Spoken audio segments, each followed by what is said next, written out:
Okay, hello everyone, and welcome to our 23rd Kawakib webinar series. So we have with us today Dr. Lisa.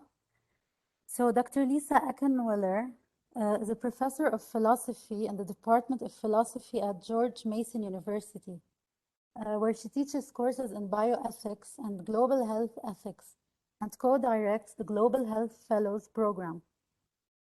Her research centers broadly on vulnerability and global structural health and justice. She special interests in humanitarian health ethics, especially issues facing migrants, in addition to the ethical significance of place for health justice. Some of her current projects examine the ethical closure of humanitarian projects, justice for refugees with disabilities, and ethical placemaking as an approach to health justice for the displaced. She is also editing on a book on migration and health justice. Along with her academic papers, she is the author of Long-Term Care, Globalization and Justice, Migrant Care Workers, Aging and Families, Johns Hopkins University Press, and lead editor of the Ethics of Bioethics, Mapping the Moral Landscape, also Johns Hopkins. Professor Eckenweller is a co-founder of the Resisting Borders Network, which focuses on migrants and refugee health and responsibilities. A founding member of the Independent Resource Group for Global Health Justice and a member of Humanitarian Health Ethics Network. She serves as Vice President of the International Association of Bioethics and the WHO Committee on Public Health Emergency and Migrants. Welcome, Dr. Lisa. Thank you so much for that introduction. And it just sort of makes me tired listening to it. It's like, oh, that was a lot of work, especially in the last crazy year, where we've all been, kind of living in emergency at one point in the continuum or another. So hello from Washington, D.C. I'm in my home. I send you greetings from there. I hope you are well and in good health where you are. I'm at my house where I've been, for about a year and a half. I'm on research leave this semester, so I'm still in my house, not just from COVID confinement, but now from research leave. So when I say that it is my regret that I'm joining you via Zoom, I mean that in the most, in the deepest possible way, with heartfelt sincerity. I wish that we had just had tea or coffee together, in the hall, and now we're getting together. But here we are in this disembodied format, still distant and maybe confined. I'm not sure. And in this case, I can't even see your faces, so it's especially disconcerting. But on the other hand, I'm really, really grateful for the opportunities that we've all had to interact with people around the world in ways that maybe we wouldn't have otherwise. So I'm trying to find my silver linings in all of this. So again, it's with honor and regret that I join you here. I'm also, I hasten to add, really humbled in making this presentation for a couple of reasons. First, I'm talking about refugees and asylum seekers, and that's not a usual topic in bioethics. And so I'm always a little, anxious about that. The other thing is that given your own country's experience with displacement and as a host, both over time, with Palestinians and then more recently with Syrians and probably right now, you're also again facing a wave. Given your own country's relationship to this issue, I feel tremendous humility, and so I'm really grateful for you all. Those are the things that for your time and your attention in coming today. And with its sporty sleek contours and Mercedes-Benz user I'm experience. hearing some kind of background noise. I don't know if anybody else is, but okay, good. It's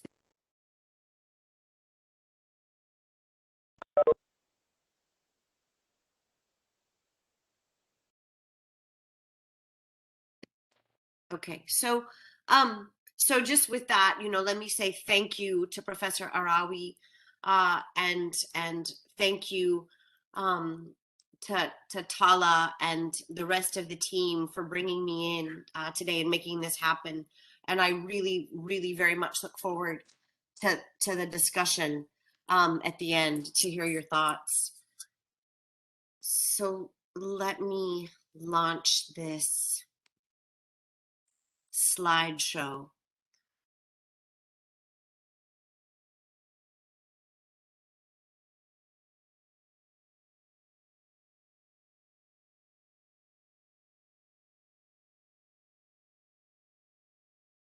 Okay, hang on one second. I gotta share first and then do it.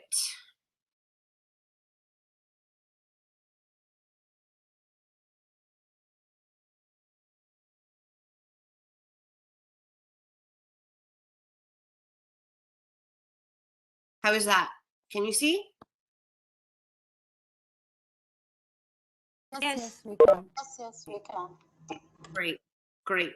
Okay, so the title of my talk is Ethical Placemaking for the Displaced, an Ethic of the Temporary for Global Health Justice. So let me start just by introducing some of the key terms that I'm going to use at the outset of the talk, that kind of frame what motivates me here, what I'm really concerned about. So first, the broad concern that I have here has to do with health justice. And the way I understand health justice is following the work of Sridhar Venkatapuram, whose book of the same title, Health Justice, talks about the capability to be healthy and health justice as being synonymous. So some of you may be familiar with the work of Amartya Sen and Martha Nussbaum, and the capabilities approach. So what Venkatapuram does is take that work and think about its implications for a theory of health justice, and says, okay, we need to think about health justice as the capability to be healthy. And he argues that, this is a meta capability. In other words, it's a foundational capability upon which all other capabilities must rest, must be built. So ultimately, it's of primary importance in his view when it comes to entitlements, things that we owe people as matters of justice. So supporting their capability to be healthy. And that means things like, not just access to healthcare, as, we've been hearing for the last, several decades, but also attention to social determinants of health, something that's been, getting more recent attention, as in last decade or so. The next thing I want to talk about is structural injustice. And there I'm following the understanding or the definition offered by the philosopher Iris Young, who argues that structural injustice exists when, here's our definition, social processes put large categories of persons under a systematic, that is routine, threat of domination or deprivation of the means to develop and exercise their capacities, at the same time as these processes enable others to dominate or have a wider range of opportunities for developing and exercising their capacities. So in other words, systematic threats to people's capacities for self-development and self-determination is how she understands structural injustice. In other words, systematic domination and systematic oppression. And the roots of this are in social and institutional structures. So things like, political structures, economic structures, social norms and stereotypes, gender norms, and so on. So these are the things that must be reformed if what we're going to do is promote justice. It's not about the character of individuals, let's say, or trying to maximize benefits and minimizing harms, or even more fairly distributing resources. All of those things are key, but here the focus is on the institution, the social norms and structures that organize societies, governments, and institutions. So related to that, I want to think about structural health vulnerabilities. So threats to the capability to be healthy that are due to structural injustice, in other words. So I've argued for this sort of idea in some of my earlier work, and then more recently, Rioa Chung is taking this concept, very explicitly of structural health vulnerabilities and teasing it out. Hang on just a second. I'm not advancing. Okay.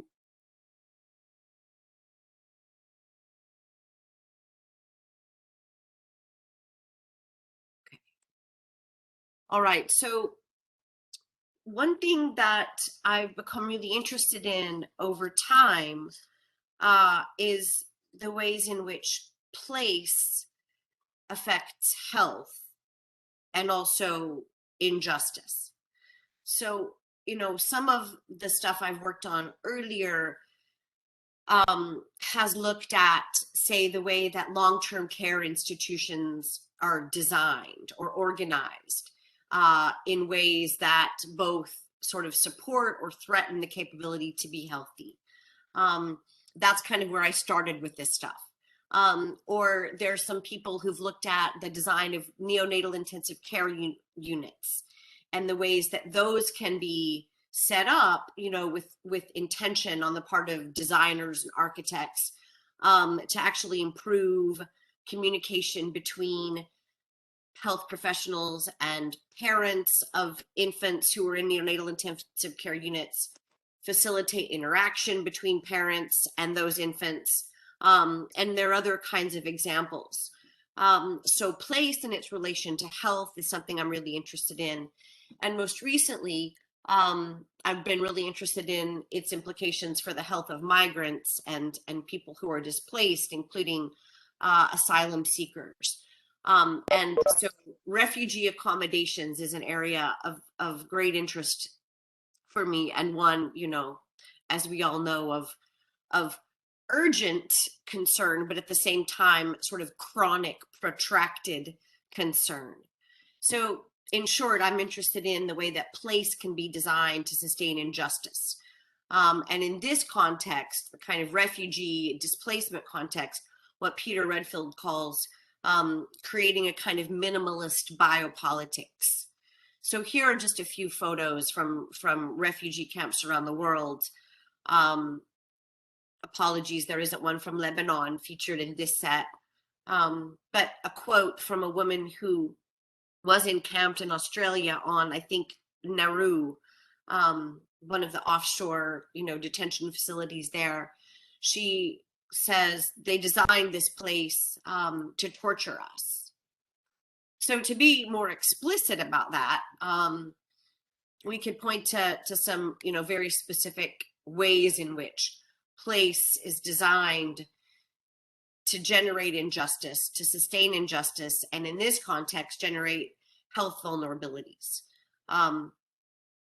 So first, let me start with the work of Kelly Oliver, whose work I recommend to you all. I'm just going to reach over to my bookshelf here.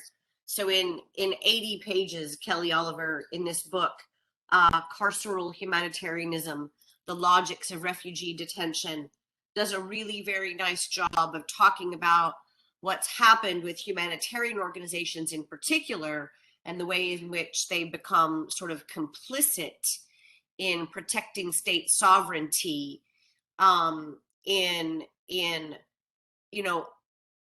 providing assistance for people who are displaced, and who are being kept in kind of extraterritorial zones, or even informal encampments within cities, but nevertheless excluded from the standpoint of access to residence and citizenship. Her focus is not so much on the informal encampments and more about refugee camps as they're set up by humanitarian organizations. But her point, right, is linking this, is arguing that they're sort of complicit in state sovereignty, in the way that they keep people in, what are essentially open air prisons, ostensibly, with good intentions of caring for them. Then some of you may also be familiar with the work of anthropologist Michel Augier, who's done a lot of work writing about, making observations about refugee camps, and talks about the ways in which they're designed to, quote, park and guard people. And then Michel Foucault has this notion of heterotopia, some of you may have read about, translated, also as this idea of outplaces. So refugee accommodations are often in remote, isolated places, socially and naturally deprived, right, in terms of access to water, in terms of access to trees, green space, just scant resources of all kinds in terms of natural resources, but also, and I'll say this in a second, access to social services of all kinds and other kinds of resources. Then again, Augier talks about the provisions that are made available to people being liquid, right? So, the tents, the plastic sheeting, the space blankets, all this kind of stuff that is provided to people with the idea that, well, this is just an acute crisis, temporary emergency. You're just guests, right? Is the standpoint that we know is in place in Lebanon and elsewhere. You're not going to stay here. So what we're going to give you is going to be temporary and disposable. Moreover, and this is again especially poignant here in thinking about structural health vulnerabilities, really restricted access to medical services, what health services there are, if any, in most places, right, is acute sort of emergency medical services. And, in some cases that may be more depending upon where you are in the world than people were getting where they were. But in other cases, right, people are getting a lower standard of care. So, the Syrians, for example, who are having middle-class care, lots of them, right, have reduced their standard of medical care in terms of what they have access to. People with chronic conditions don't have much available to them, and so on. Also employment, education, we all, I think in this audience probably know the story very well. Reduced personal security, vulnerability to assault, both inside and outside refugee accommodations, denied political communication and participation, and not to breeze by that one, right? That may be the most fundamental one, right, in terms of social deprivations, if we have to rank them. Also, and Hannah Arendt, the philosopher, talks about ontological deprivation. That is the deprivation to your very being that comes with being ruptured from your social and political relationships, right? The threats to your identity, socially, the threats to your political identity and political relationships and communication. Something that I want to add here in thinking about place is rupture from people's landscapes, right? That our interdependence with the land that we come from, which, for some of us may not be that significant, but for other people is deeply meaningful. So our terrestrial interdependence, I want to say, is also part of what we want to think about as being at stake here when people are displaced.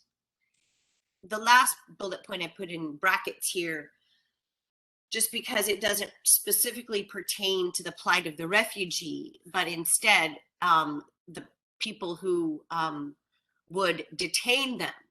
And that is the privileged people in host and destination countries. So we can think of, broadly speaking, as the privileged, right? So the very structure of the encampments, right? The fact that they're located the way that where they're located and the fact that they're built the way that they're built obscures privilege from the privilege. So people don't have to be confronted with it. It's, less visible to them. This isn't true every place, of course, but very often when displaced people are in, again, like extraterritorial zones or in informal encampments within cities that are isolated, they may be relatively invisible.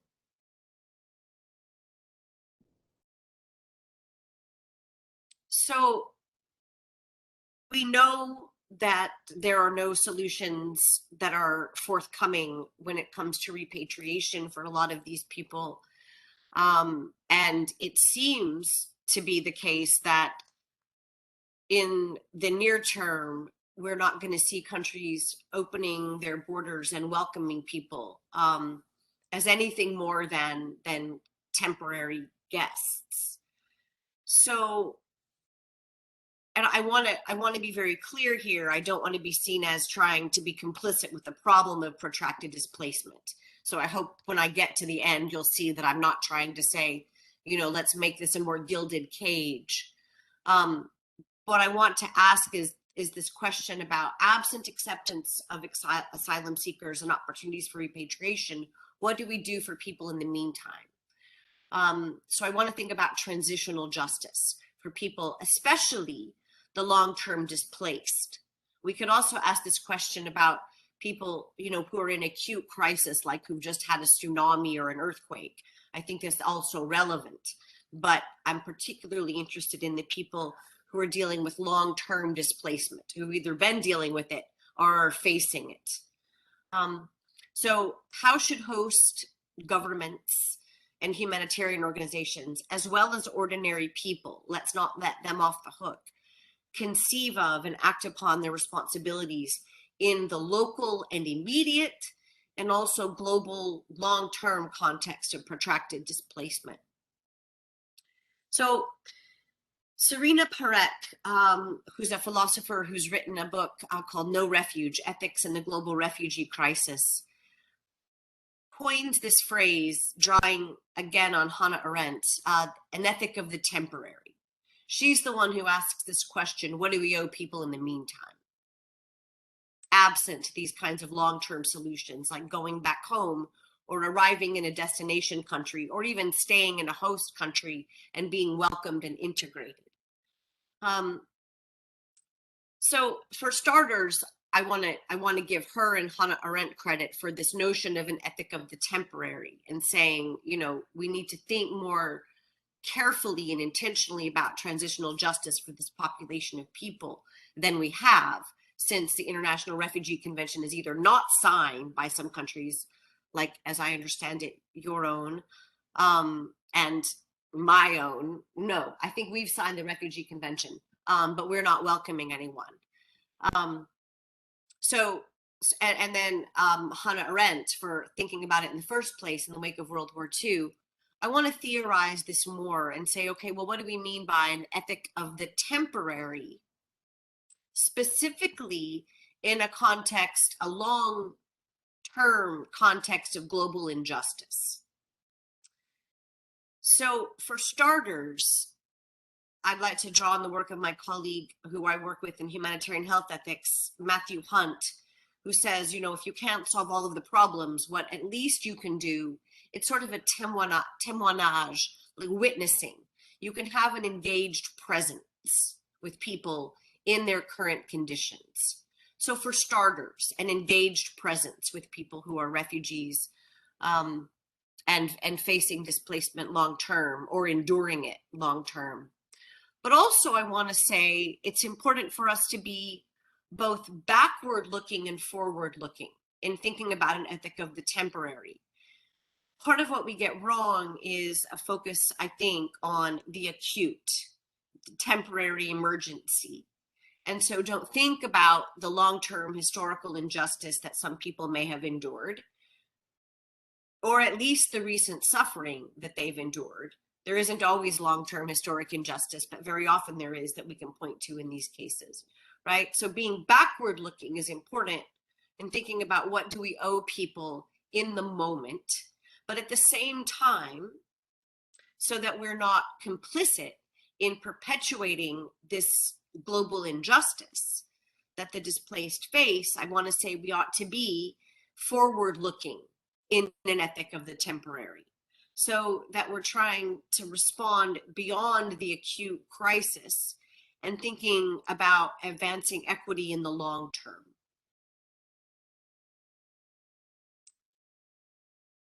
So for me, one way of thinking about an ethic of the temporary when it comes to refugees is this notion of ethical placemaking.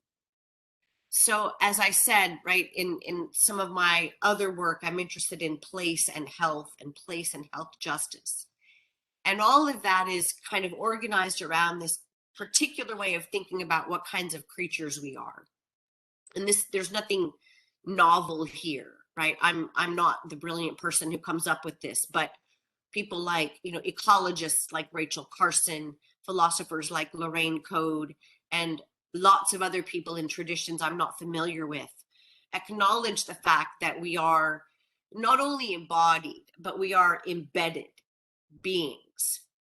And feminists give a lot of attention, and others in ethics give a lot of attention to the fact that we're embedded in social structures, and that shapes our life prospects. But I want to highlight the fact, right, that we're also emplaced in atmospheric and geographical and material kinds of environments that are critical to our prospects for flourishing. So I want to say, and so if you're a philosopher, you know what I mean when I say ontology.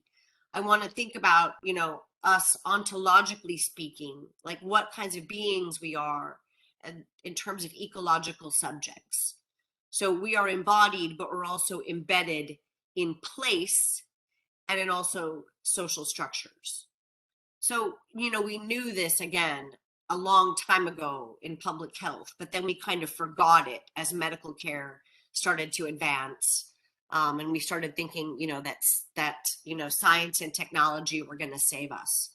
The pandemic has made a lot of things clear, including that it won't. But instead, attention to our environments, broadly speaking, is really critical.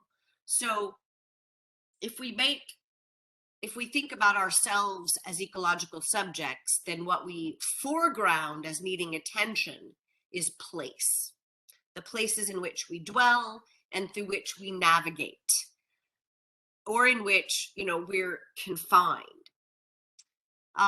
And these could be, again, hospitals, because these could be long-term care facilities. These could be urban enclaves. In this context, I want to think about refugee accommodations. But what are the elements of ethical placemaking, generally speaking? So I've said we want to have 6 things that guide us in creating or nurturing place with the idea of health justice in mind, or the capability to be healthy. So supporting care relations, for starters, so keeping families together, supporting the elderly. It would also include things like giving people access to healthcare. It would include things like supporting people's relationships with animals, right? So the group One Health, for example, has been, doing a lot of work on human health and animal health. Something really, again, that's become important, in the pandemic. And thinking about relationships between people and the environment, people in green space. So care relations between human and non-human forms of life being really and I'm not ranking these, I'm just listing them. But I want to say supporting care relations is probably, if anything is at the top, the one that's at the top, right? Because we're all embodied beings who are, inevitably dependent, and need the care of others, and also need, to be ensconced, in nurturing atmospheric kinds of environments, like having enough water. Second, protecting bodily integrity. So, keeping people free from assault, for example, would fit here. Thinking about, like, where do you locate the bathrooms in order to protect against gender-based violence would be a kind of example of how that principle could guide design. Or thinking about what kind of materials are made available to people to set up shelter and, over time, accommodations. A third thing, nurturing transformative autonomy. autonomy is really, really sticky. And I don't want to come at you with this kind of Western, pull yourself up by your bootstraps, self-reliance conception of autonomy. It's not how I'm thinking about it. The other thing I'd like to say here is that people who have gotten to the point where they're alive and in refugee setting have already demonstrated, levels of autonomy, the likes of with most of us will never have to. So it's insulting to be talking about, I think, promoting people's autonomy. So I'm also not coming up with this level, this sort of idea that people have been victimized, and we need to rescue them. They have plenty of their own agency and ideas, and what we need to do is nurture that. And at the same time, for some people who maybe don't have a well-cultivated sense of agency, maybe that, needs to be nurtured and cultivated. Another thing, cultivating stability, right? Because what many people have endured has been hypermobility, but also facilitating freedom of movement. That is, within accommodations and outside them. So, there are a gazillion quotes I could read to you and that I'm sure you're familiar with about people feeling like, yes, I can walk around, but I'm in still a prison. And then last, we want to, with ethical placemaking, aim for equity in real time, especially health equity, and thinking about what services we provide and to whom. But we're aiming at the longer term also. I'm going to come back to this point in a bit. And then each of these things gets interpreted with sensitivity to historic injustice and suffering, but also future aspirations. So ethical placemaking with each of these criteria will look different if you're in a city and if you're dealing with, say, an enclave of young men than it would if you're in a rural area dealing mostly with female-headed households. So sensitivity to context is really important in thinking about how to realize each of these criteria. So it's interesting. This feels old now, 2018. It was like in the, another era. But the UN has been thinking about this, feeling very sensitive to the critiques that they've been getting over time about the way that they promote kind of dependence, conceptions of people as victims, and undermine people's agency over time. So in a whole variety of documents and guidance notes and manifestos they put out, they've said some interesting things that are in alignment with this idea of ethical placemaking, although not really with the focus on health. So the dialogue on, and all of this is 2018. So the dialogue on protection talks about, the need to move from this idea about long-term care and maintenance toward a strategy focused on self-reliance. Now, I just want to say, not so much in parentheses, but I'm going to move on quickly. Again here, the way we use self-reliance is open for discussion. I don't mean to promote this idea of you're on your own now. And I don't mean to promote the idea that seems to be in vogue in all kinds of places around the world, the livelihoods approach, which is get people jobs and then everything will follow. I think that's interesting, but also probably limited and distorted in certain ways. So I want to be cautious about this use of self-reliance, but at the same time kind of applaud the fact that they're saying we're trying to get out of promoting, we're trying to get away from this idea that we're here to rescue people. And instead, we're trying to recognize people's agency. So that makes me feel like there's progress. Another piece, the shelter and settlements cluster has a master plan approach to settlement planning. So they're not talking about shelter so much, instead settlements. And they use this language of an enabling environment, which is really interesting because a lot of philosophers talk about enabling conceptions of justice. So the idea that, you know, it isn't just about giving people resources, it's about creating environments that support people's capacities for self-development and self-determination, or enabling them to realize justice. So it's not just you're a victim, we're here to rescue you, nor is it just self-reliance, pull yourself up, you know, by your, where I come from, figurative bootstraps. Other pieces of this document talk about trying to respond to this idea that refugee encampments are, you know, isolated. Says we should think about them as nodes that are connected to social and economic life of adjacent territories. So if I was better at giving you visuals, you know, I could show you like maps with kinds of, you know, encampments that it looks like constellations in terms of the things that it's connected to. Access to food services, health services, other and recreational things, other kinds of social services. And then last, there's this global strategy for settlement and shelter where they call, I would put this in the bin of transformative autonomy, for crisis affected populations to participate in decision making around planning, construction, maintenance. And then last, they say environmental considerations drive design. So we don't want to put people in floodplains, for instance, nor do we want to put people in places where, you know, there's no access to water.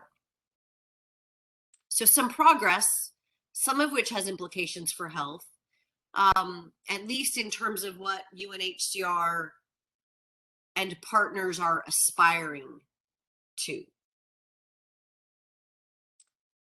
Then it's really interesting to read what some architects have to say about what we should be doing with refugee accommodations. So Sama Al-Saket, again, this idea of transformative autonomy, I'm going to use another word to describe it later, but using local knowledge to shape the camp, or decentralizing epistemology. So who are the sources of knowledge here? Whose epistemology are we guided by? The people who would be living there. She also talks about this notion of softening the boundaries, just like this idea of making the refugee camp or encampment or enclave a node connected to other things. We want to make this not isolated with rigid boundaries around it.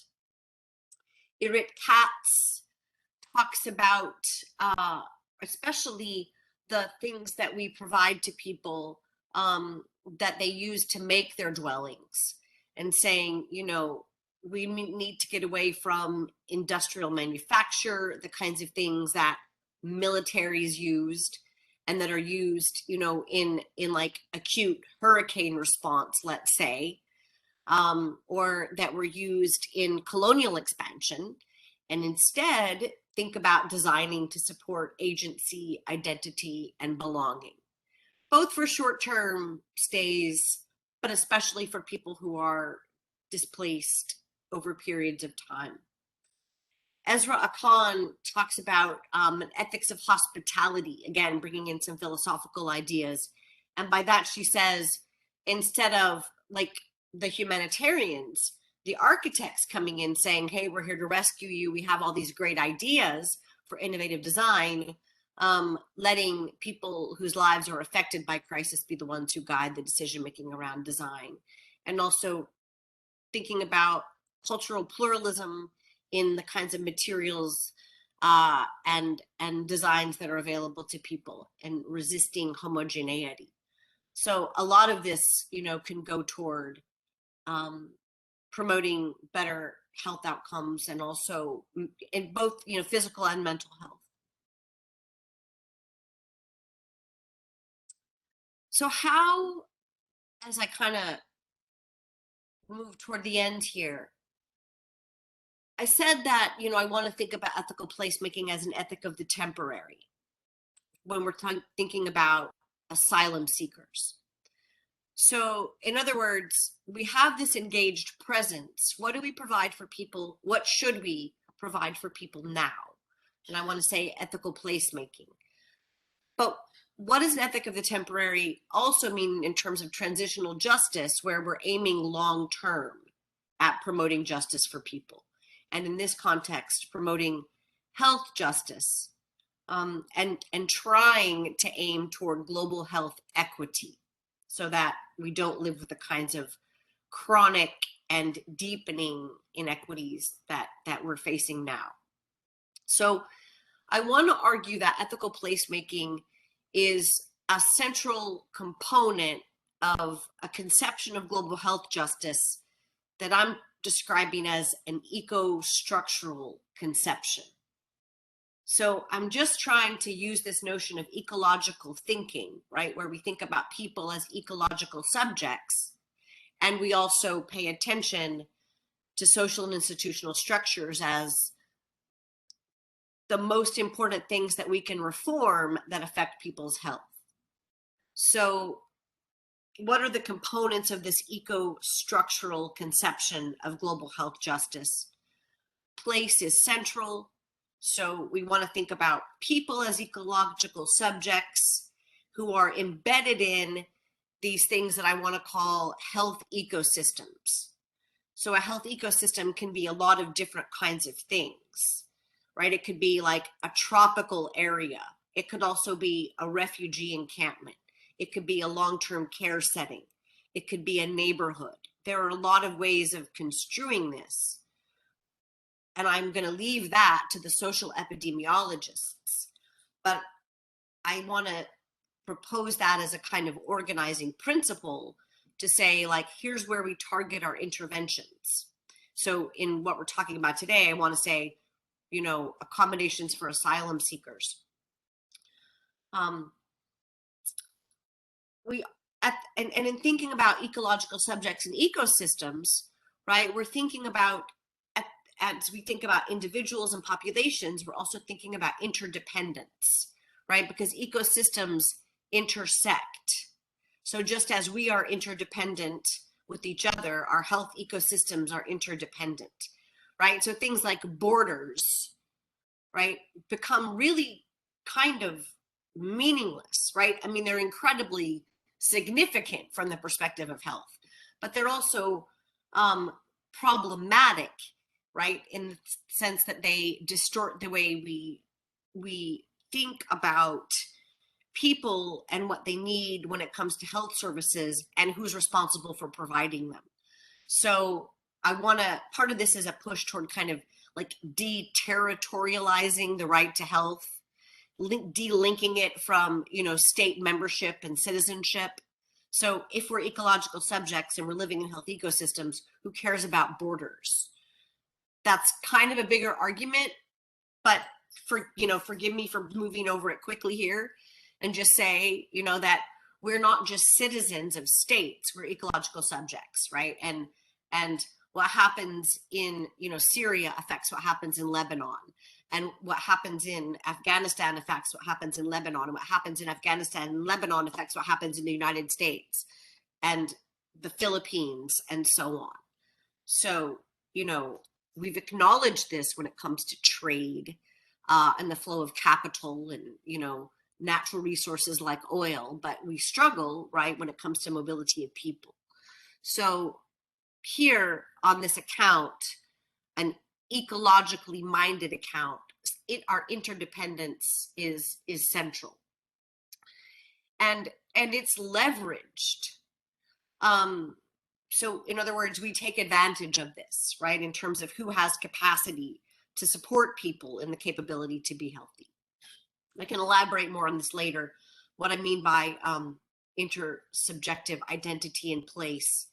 But this is basically what I was saying earlier with ecological subjects, in that our identities and our places are linked, are interrelated. We affect each other and we affect the very material environs in which we all live, even if we're, geographically dispersed. And, we're just not dealing with reality if we don't acknowledge that in the way we organize our health systems. So you can see that I'm kind of pushing towards some notion of global governance here, at least when it comes to health and the provision of health services and human health resources. This is a bigger argument. I'm still working on it, but I just want to trying to say how ethical placemaking fits within this and is not just acute crisis response, for asylum seekers. So place is at the core. We are all interdependent. The thing that we really want to focus on are structural threats to health, not just our DNA, and access to health care. All of those things are very important, but we want to think about structural threats to health like gender norms, economic policies, and so on, the weapons trade, these kinds of things. And then last point here, in terms of this conception of global health that I want to articulate, epistemic justice guides planning. So what we saw earlier about local knowledge guiding planning is what I mean here. So we take the asylum seeker as the most credible source of knowledge when it comes to what's needed to promote the capability to be healthy in these settings.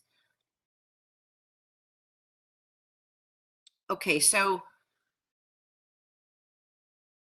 people are, to say the least, resistant. And even people who aren't resistant are struggling because they may be, right, in economic crisis. So how do we motivate this argument? You could say this is all fine and good, but why should we care? And, granting this is a tall order when a lot of people have sympathy fatigue after, unprecedented migration, still in the throes of a global pandemic, economic crisis, and more. So recognizing that, what I want to appeal to is one of two things. First, we could appeal to, recognizing what I'm calling basic recognition of shared humanity. And so, all kinds of ways in which, we recognize that these are our fellow humans. We haven't really talked about explicitly the fact that one thing we all absolutely need is place, to be emplaced in a setting in which we can, at least sustain life. So I want to say basic recognition of shared humanity calls for appreciating that. Just thinking about our fellow humans around the world, what is that we need, food, not just shelter, but place in order to survive and then over time flourish. A step beyond that, and what I would push for, is what I've called responsible recognition. And then I'm using recognition in this philosophically significant way, right? Like it's not just about distributing resources, but seeing people for who they are in their identity and their kind of, profile of need.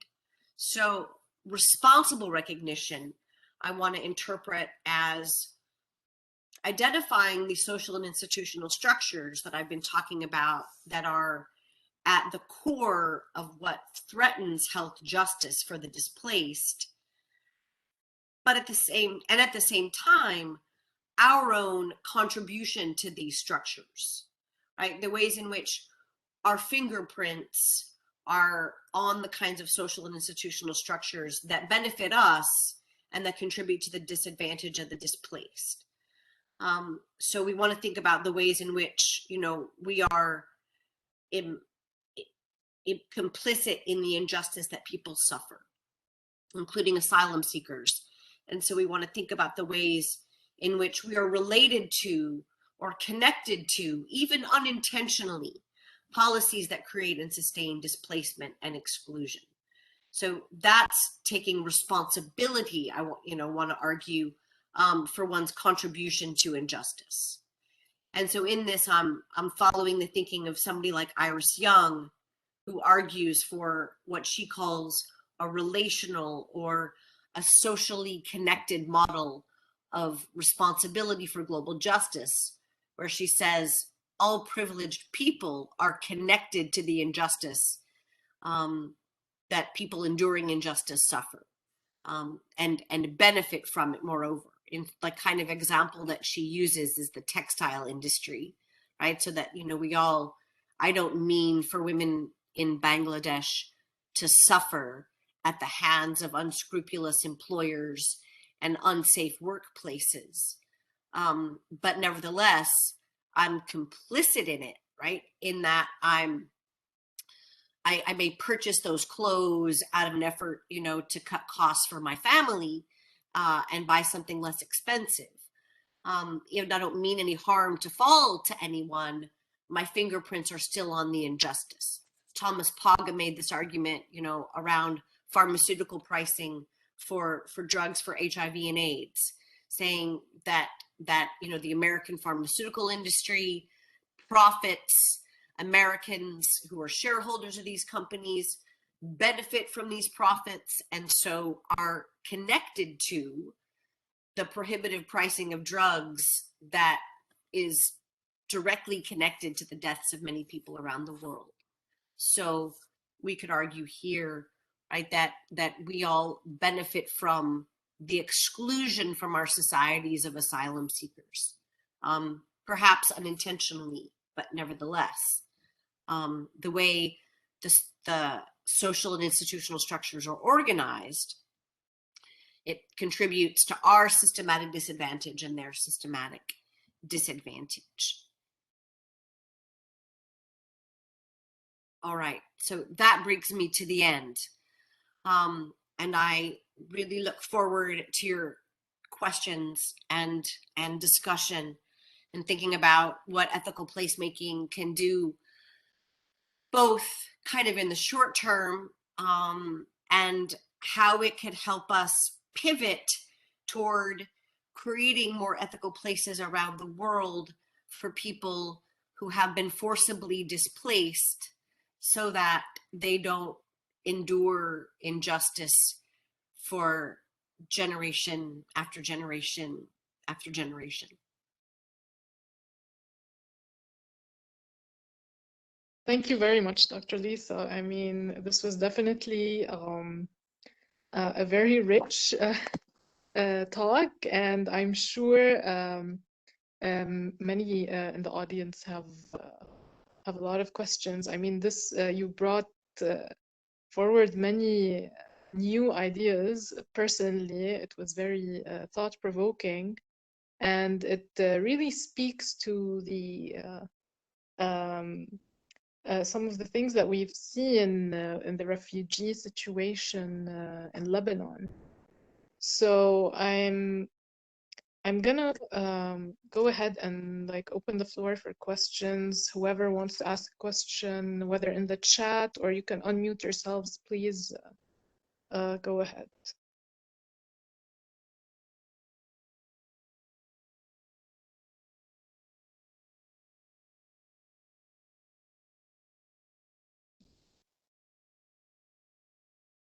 Anyone like to ask a question or even give a comment, or based on what was said in the talk?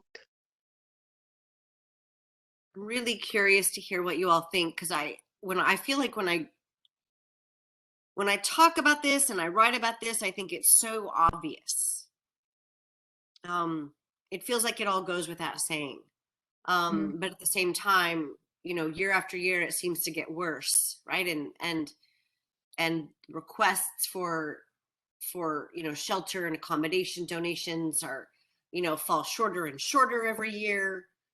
And people seem, just kind of more entrenched, and yet, COVID has shown us that in such stark relief, just the reality that so many of these people live in, where, things like washing your hands and social distancing are impossible.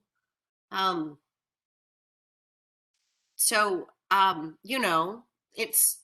I'm trying to figure out, sort of what, like, is this a helpful organizing framework to say, like, look, we should at least be providing this for people, and here are some criteria, and then agreeing. Like, I want to agree with people who say, look, these people, we should treat them as guests, but how do we treat guests? You want to, you're hospitable to them, but at the same time, you don't want them to leave your house worse off than when they arrived, right? And so, but you want them to leave. I mean, like, if I have a dinner party, which I haven't had in, a real long time, probably like you, I want people to go home. But I don't want them to go home if they've had too much to drink, or like, so like this, I think.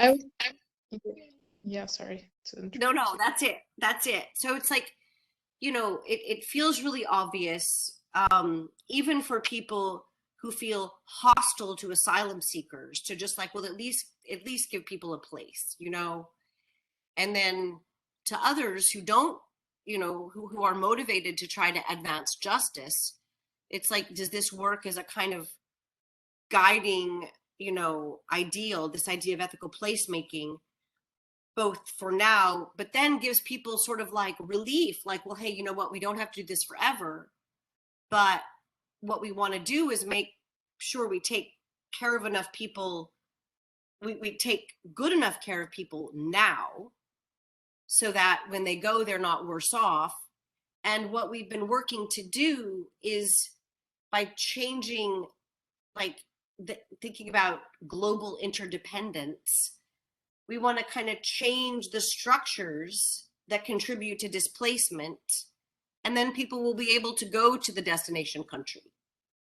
So we're working simultaneously on emergency response, but then, so like take gender-based violence, like, you want to do things to deal with people's PTSD in the short term, but at the same time, you want to create, like, healthcare services that are decolonized, that are more reflective of the cultural norms, that women who are displaced have, and that you then facilitate that in a destination country. You're like, well, we've been working with these people.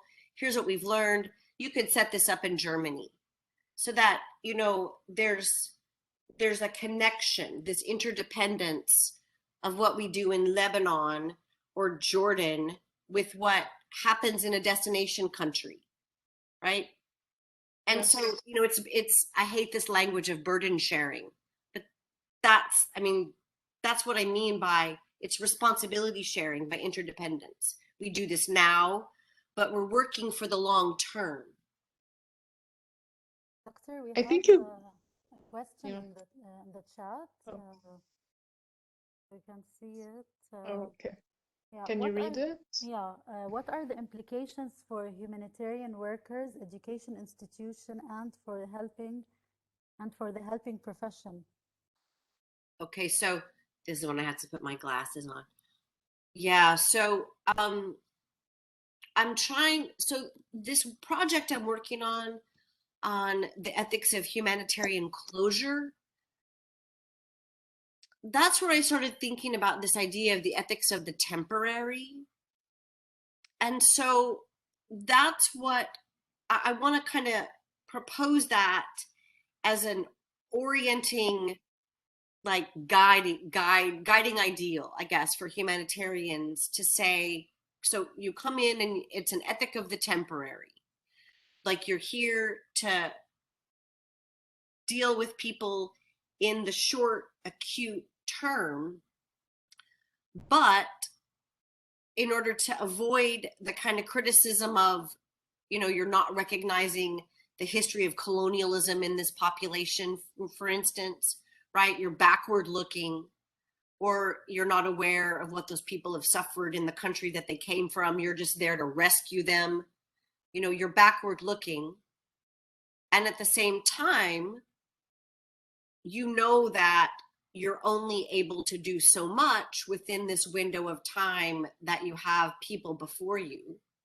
So you're thinking about the future and future health equity.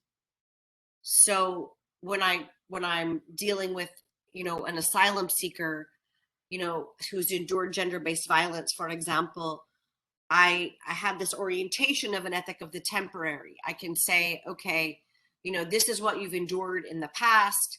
This is the historic injustice that your country has been dealing with under colonization, let's say. Here you are, here's what I can do for you now. And here's how I want to reform humanitarian health services to better respond to your need, and take my knowledge and share that with people who are not acute emergency, humanitarian responders who are providing health services for people as they settle, in destination countries. So creating, those kinds of links rather than, the rescue ethic of humanitarianism, which is like, parachute in and then go, which persists even, as I understand it, even in situations of protracted displacement. It's still this kind of temporary emergency mindset, at least from the perspective of the service providers. And partly that's a function of government policy in some places, and what governments will let happen, so like, I don't want to go off on a tangent. So that, I think, is the implication for humanitarians, is so that you're not complicit in, let's say, the history of colonialism, and so that you're not perpetuating injustice by coming in and sort of putting a Band-Aid on things. You take this idea of ethical placemaking. Well, and also so that you don't deal with moral distress, because this is the other problem for humanitarians dealing with these populations, right, is that they're aware that what they've got is a Band-Aid, but what's happening, is a protracted hemorrhage. So the moral distress that humanitarians deal with is part of what I want to get at here, to say to people, like, well, of course you can't deal with this long term, right? These are problems of global structural injustice. You can't help the fact that the Refugee Convention has failed. You're just cleaning it up, in the moment. So, what I want to say to them is, as you approach these situations, be backward looking, be forward focused in thinking about trying to address structural injustice, but be engaged in the present, through ethical placemaking. I hope that helps. Thank you, Doctor. We have Ms. Hiba Shihab. You had your hand raised. Did you have a question? Okay. Anyone else? Okay. I think we had chat. another question in the chat as well, just before, from Dr. Rima Naqash. She had asked, how do you discuss with stakeholders the need to engage refugees as stakeholders given the power imbalances? So basically, how do you, That is such a good question. That is such a good question, right? Because so, not to be all philosophical, there's a great philosopher, Miranda Fricker, who does work in feminist epistemology. So she's building on the work of others, but she has this concept that she's developed called epistemic injustice, where and so this happens, it's very relevant for bioethics generally, right? The problem has to do with, who is taken seriously, who is acknowledged as having credibility when it comes to knowing things. So, we don't think about between like doctors and patients. Doctors tend not to think about patients as being people with a lot of credibility, especially some patients, right? Like old people or children or people with mental health concerns. So, some patients are especially vulnerable to this. And so this is a problem where we're thinking about this population as well. And it's partly because, stereotypes about people. It may also be because of translation problems and the lack of interpreters. So that's a big problem in these kinds of settings. They're just only, you can't transmit the knowledge that people have. But, that's the troubling first step, I think, is getting the people in positions of power to recognize refugees and asylum seekers as people who have relevant knowledge to share. So I think that's it, and part of that is getting out of this we're the experts, you're the victims kind of framing that so often happens, even with people with the very best of intentions, kind of, undermining the agency of people. Thank you, Doctor. We have one more question in the chat. What are the social work professional bioethics for social workers working with refugees to be edited and clearly underlined? I'm not sure I understand the question completely, but let me take a shot at this and see if I get it. I'm wondering if this is about, this idea that bioethics is sort of overly medicalized. We have a biomedical conception of what threatens the health of people very often, right? So it's about your genetic inheritance, something that you've been exposed to, right, in the form of a virus, right, some form of contagion. And then we think about a kind of, medical or technological intervention as being the thing that's going to address it. Instead, right, of paying attention also, and sometimes even more, to social determinants of health, including, things like environmental health, but also what's going on in terms of the health of people's social environments, what's going on within their communities, within their neighborhoods, within their families. So I don't know if that's what you mean, but that part of what I want to get at with this idea of ecological subjects and ethical placemaking is to say we want to think about people, but go back and forth between people and dwellings, and thinking about what people need, both like in terms of like their social dwelling, but also dwelling in terms of the built and the natural environment in which they're embedded. And bioethics just doesn't do that. So I'm trying to kind of, in thinking about this, so I'm talking about ethical placemaking as a piece of a strategy, to promote global health justice. And I get there by this approach that I'm calling like ecological structural thinking. So thinking ecologically, right, about us as embedded, but also thinking about structures. So, so that captures then a whole lot of things that the usual kind of analytical frameworks that we use in bioethics just doesn't pick up on at all, especially social and institutional structures and the kind of ecological context.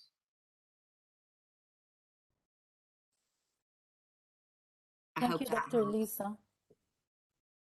Do we have any more questions? Can I shoot? Yes, sure. Thank you. Thank you for the wonderful talk.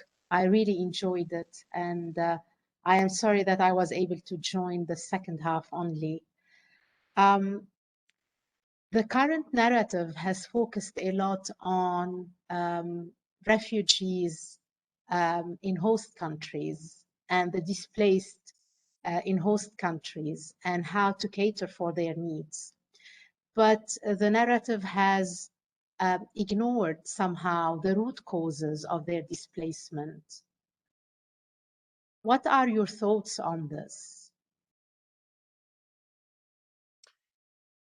So this is exactly, thank you for the question. This is exactly the point that I really want to underscore. And that is that, you know, in thinking about the ethic of the temporary, what ultimately must happen, right, is reform of the social structures and institutional structures that have contributed to the displacement, especially these notions of, you know, state sovereignty, and notions that, you know, people as the other, not acknowledging the relationship between many high-income countries and the countries that many people are now forcibly displaced from, right? The kinds of political and economic relationships.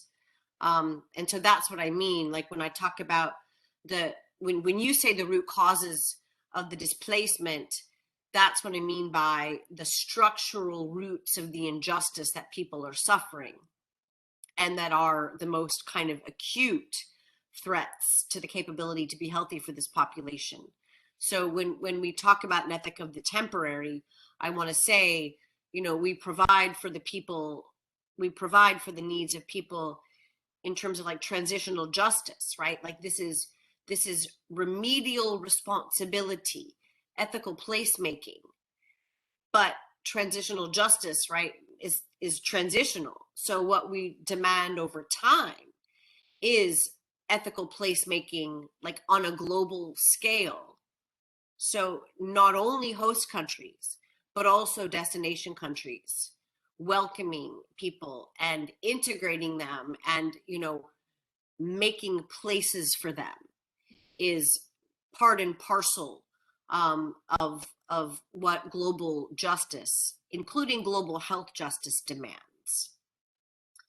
So that's exactly right, right? I mean, if it may be reforming, you know, it may be addressing the limitations of the Refugee Convention.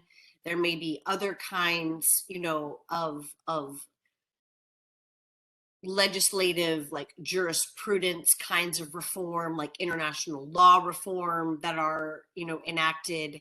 Absent that, right, there are some really interesting things, as I understand it, going on with some cities who are including people living in so-called extraterritorial zones in their planning, like their urban planning, their health services planning. So going around what their state, their national governments might be making possible. So, you know, I think there may be reform of existing structures. There may be, you know, kinds of innovative structural reforms that civil society and other people can envision, things that humanitarians can envision, you know, as they think more about their work as a in terms of transitional justice. Like, I'm not just here to provide temporary aid. I'm here in a transitional role, right? You know, that like moves to development, but then, you know, and probably we're all skeptical here of development, you know, but, you know, not as we typically understand it, but like a decolonial model of development. But then, you know, if people want to be mobile and move to other countries, you know, then part of what happens is we create place for them. We reform structures that enable their mobility, right? So I am absolutely, that's what I said at some point, maybe it was just before you joined, that I don't want to be seen as being complicit in this kind of like perpetuating injustice of we're just going to put you in a much nicer cage and make sure that, you know, we provided for your needs. Not at all. For starters, I think we need to do a much better job providing for people's needs, because my understanding of things on the ground, and I have not ever myself been in a refugee camp or other kind of informal setting, but you know, that they're, you know,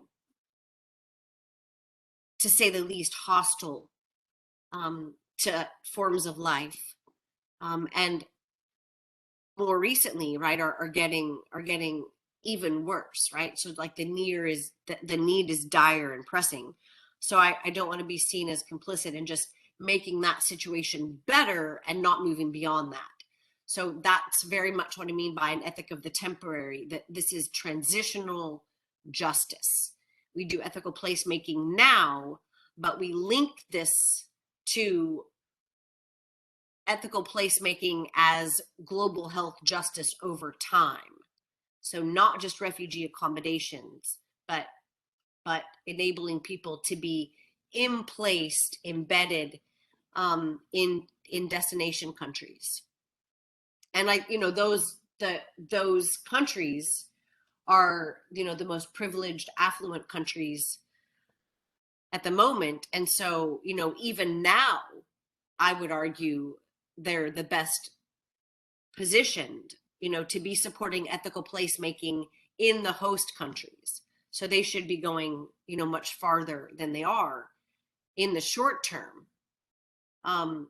You know, in addition to what I think their obligations are, that they are, you know, abdicating over time in the long haul, except maybe for Germany. Lisa, what do you think about the employment of sanctions?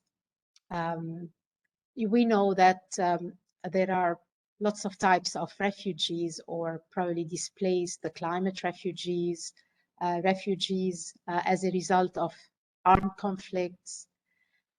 What do you think about the employment of sanctions against countries where refugees have originated from in conflict zones? In countries that they've originated from. So I am not an expert on sanctions. The understanding that I have suggests, you know, again, with all due humility here, that sanctions tend to make matters worse, right? In terms of like a resource deprivation perspective. They also, I think, make matters worse from a kind of, you know, international isolation and exclusion perspective. So this is not something I have studied. You know, I have not studied, you know, I'd like to study kind of like moral psychology and, you know, international governance, so that I could, you know, better understand how to motivate certain kinds of world leaders.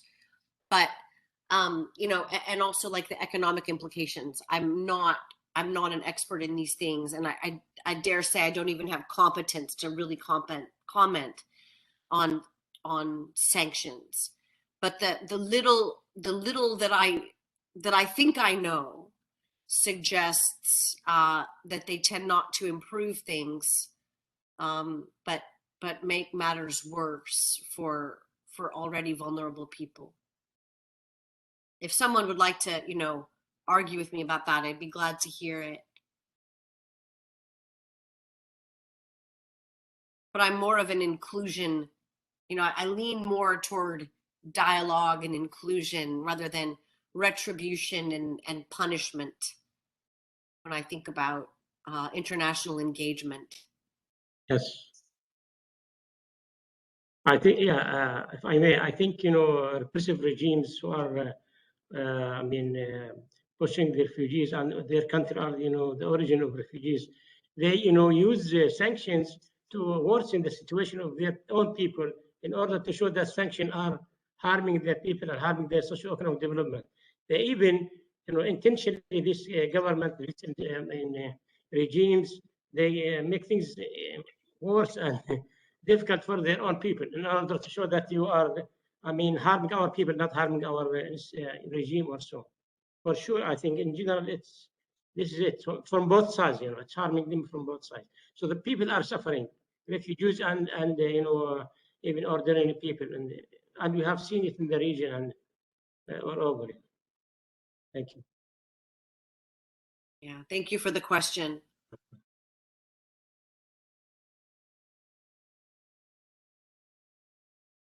Thank you so much, Dr. Lisa.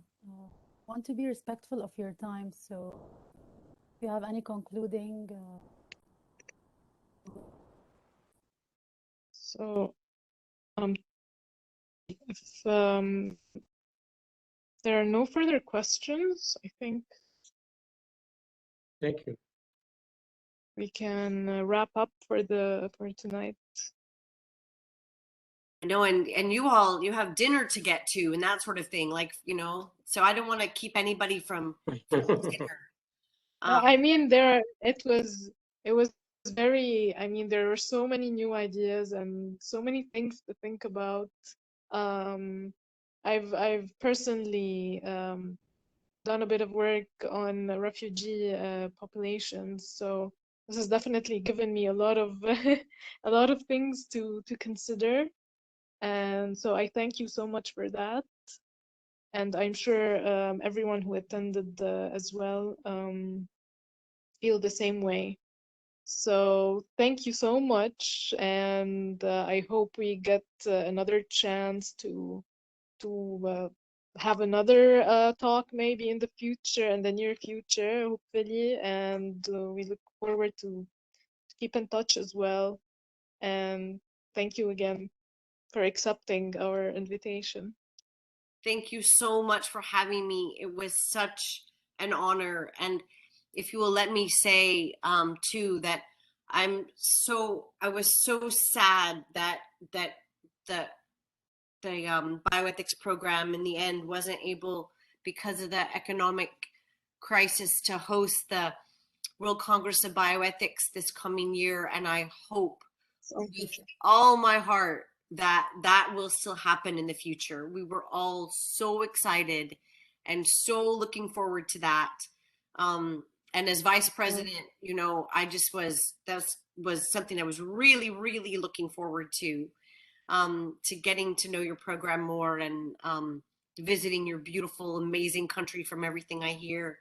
So I will look forward to that happening in better days in the future. And in the meantime, I'll just wish you all the best. And please feel free to be in touch. I would love to hear from you. Thank you so much. Yes, we were looking forward for the Congress was a really amazing project that we were all excited for, and hopefully we'll get a chance to do that again. And it would definitely be a great opportunity for our program and the region as well. It would, I mean, it would have a great impact that is much needed. So yeah, we really, really hope so. No, let's make sure that happens. Yes. I'm definitely committed to that. It would be so exciting to see that.